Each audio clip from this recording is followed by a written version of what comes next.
माननीय सभापति जी, पश्चिम एशिया में चल रहे युद्ध और उससे बनी परिस्थितियों से हम सभी परिचित हैं। मैं आज संसद के उच्च सदन के सामने और देशवासियों के सामने इन विकट परिस्थितियों पर सरकार का पक्ष साझा करने के लिए उपस्थित हुआ हूं।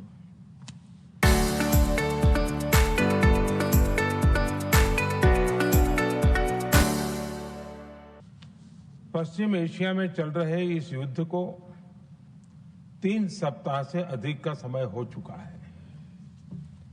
इस युद्ध ने पूरे विश्व में गंभीर ऊर्जा संकट पैदा कर दिया है। भारत के लिए भी ये स्थिति चिंताजनक है। इस युद्ध से हमारे व्यापार के रास्ते प्रभावित हो रहे हैं। इससे पेट्रोल, डीजल, गैस और फर्टिलाइजर जैसे जरूरी सामान की रूटीन सप्लाई प्रभावित हो रही है। गल्फ देशों में करीब 1 करोड़ भारतीय रहते हैं, वहां काम करते हैं। उनके जीवन और आजीविका की सुरक्षा भी भारत के लिए बहुत बड़ी चिंता है। होर्मुज स्ट्रेट में दुनिया के अनेक जहाज फंसे हैं। उनमें बहुत बड़ी संख्या में भारतीय क्रू मेंबर्स हैं। ये भी भारत के लिए एक बड़ी चिंता का विषय है। ऐसी विकट परिस्थिति में आवश्यक है कि भारत की संसद के इस उच्च सदन से शांति और संवाद की एकजुट आवाज पूरे विश्व में जाए।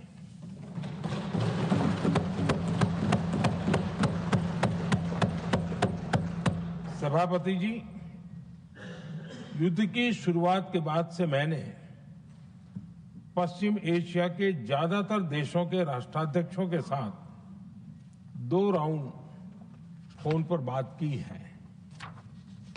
हम गल्फ के सभी देशों के साथ लगातार संपर्क में हैं। हम ईरान, इजराइल और अमेरिका के साथ भी संपर्क में हैं। हमारा लक्ष्य डायलॉग और डिप्लोमेसी के माध्यम से क्षेत्र में शांति की बहाली का है। हमने डी एस्केलेशन और हॉर्मुज स्ट्रेट खोले जाने पर भी उनसे बात की है। कमर्शियल जहाजों पर हमला और हॉर्मुज स्ट्रेट जैसे अंतर्राष्ट्रीय जलमार्ग में रुकावट अस्वीकार्य है। भारत ने नागरिकों पर, सिविल इंफ्रास्ट्रक्चर पर, एनर्जी और ट्रांसपोर्ट से जुड़े इंफ्रास्ट्रक्चर पर हमलों का विरोध किया है। भारत डिप्लोमेसी के जरिए युद्ध के इस माहौल में भी भारतीय जहाजों के सुरक्षित आवागमन के लिए सतत प्रयास कर रहा है। भारत ने इस समस्या के समाधान के लिए संवाद का ही रास्ता सुझाया है। इस युद्ध में किसी के भी जीवन पर संकट मानवता के हित में नहीं है।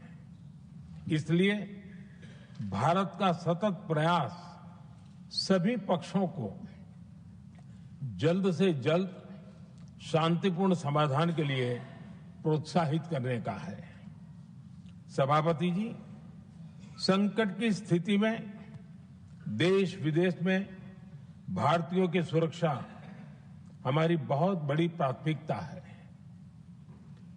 युद्ध शुरू होने के बाद से लेकर अब तक 3,75,000 से अधिक भारतीय सुरक्षित भारत लौट चुके हैं।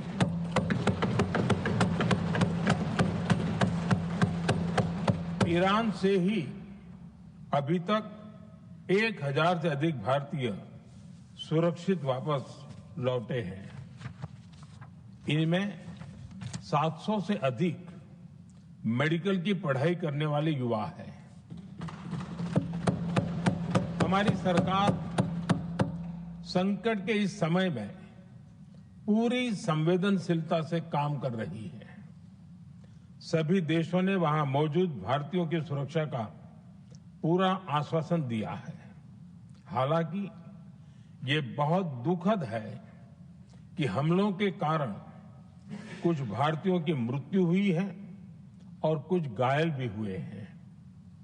ऐसे मुश्किल हालात में परिवारजनों को आवश्यक मदद दी जा रही है।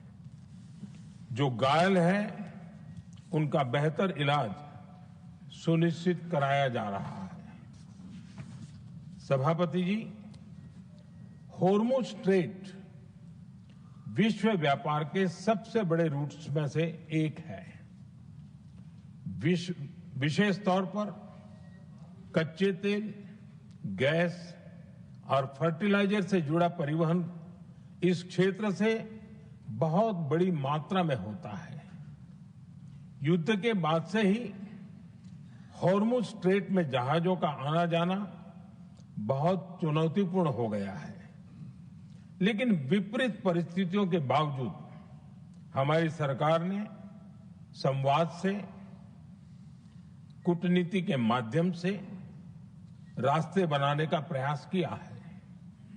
प्रयास ये है कि जहां से भी संभव हो वहां से तेल और गैस की सप्लाई भारत पहुंचे। ऐसी हर कोशिश के नतीजे भी देश देख रहा है। बीते कुछ दिनों में दुनिया के अनेक देशों से कच्चा तेल और एलपीजी से भरे जहाज भारत आए हैं।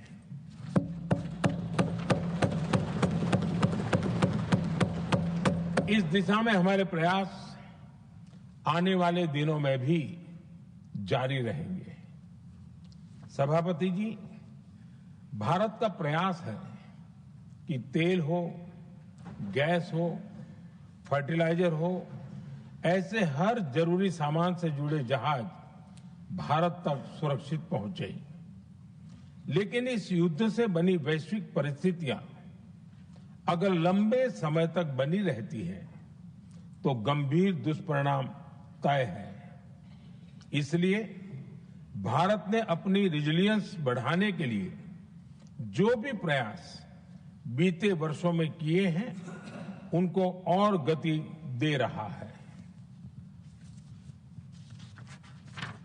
सभापति जी, कोई भी संकट हो, वो हमारे हौसलों और हमारे प्रयास दोनों की परीक्षा लेता है।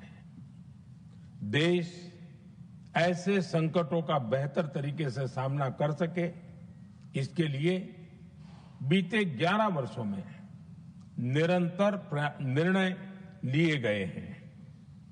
एनर्जी इंपोर्ट का डाइवर्सिफिकेशन ऐसे ही प्रयासों का हिस्सा है। पहले क्रूड ऑयल, एलएनजी, एलपीजी ऐसी एनर्जी जरूरतों के लिए 27 देशों से इंपोर्ट किया जाता था। वहीं आज भारत 41 देशों से एनर्जी इंपोर्ट करता है। बीते दशक में भारत ने संकट के ऐसे ही समय के लिए कच्चे तेल के भंडारण को भी प्राथमिकता दी है। हमारी तेल कंपनियां संकट के समय के लिए काफी मात्रा में पेट्रोल और डीजल का भंडार रखती हैं। बीते 11 वर्षों में 53 लाख मीट्रिक टन से अधिक का स्ट्रेटेजिक पेट्रोलियम रिजर्व भी डेवलप किया गया है और 65 लाख मैट्रिक टन से अधिक के रिजर्व की व्यवस्था पर देश काम कर रहा है। साथ ही बीते दशक में